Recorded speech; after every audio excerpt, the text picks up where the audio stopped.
Are you satisfied with what you heard today, sir? Yeah, and I just encourage the media not to forget about British Columbia. We still got a lot going on with the flooding. Right. We got to make sure we get the dike infrastructure, support for farmers. There is so much happening in my province, and we got to keep our focus on that. Definitely. You guys have a great day, and I wish you a wonderful on the meeting evening. Today, do you think this settles questions about Mr. O'Toole's leadership? Well, the meeting's still going on, and things are looking good, and we got a lot of work to do. We have barely had any parliament in 6 months. We got to get focused on the things that Canadians care about, right? Like, we got to talk about inflation, the cost of housing. Man, like, my assessment in my neighborhood in Abbotsford went up 46%. How does a young graduate afford a house today? How does someone that makes a six-figure income afford a house today? Right. The Canadian dream is being taken away by a lot of young people. And if Parliament's not focused on that, I think we're going to be debating C8 next week. That's what all Canadians want us to be talking about. How the government spending, a third of which outlined by the Parliamentary Budget Officer, has nothing to do with COVID. What's the impact on our long-term finances and the well-being of Canadians who are going to be left to pay that debt in the future?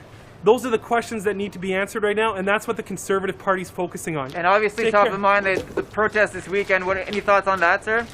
I will say one thing about the protesters. Sure. You know, Canadians don't know where to turn right now.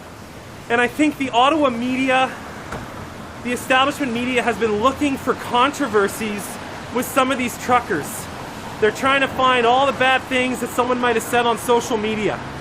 But you know what? There's a lot of people that are coming to Ottawa who don't know what else to do.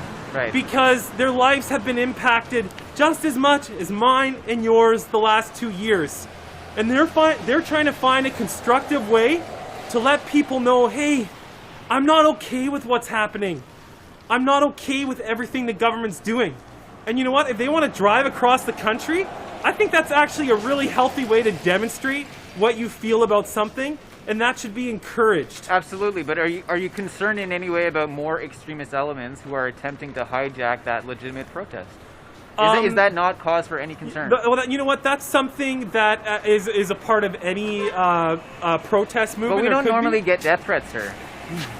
Well, I can tell you, I didn't normally get death threats until I became a member of Parliament. Right. But is that normal? Does that constitute normal today? Is that acceptable in your view? You know what? That's a good question. What constitutes normal today? All I can say is that the large majority of people coming here are trying to find a constructive way to let their voices be heard, and we need to focus on that. And I trust all of our public authorities here in Ottawa are going to take all the necessary precautions to make sure that it's peaceful. And I know the organizers want to have a peaceful protest too. Thank you guys.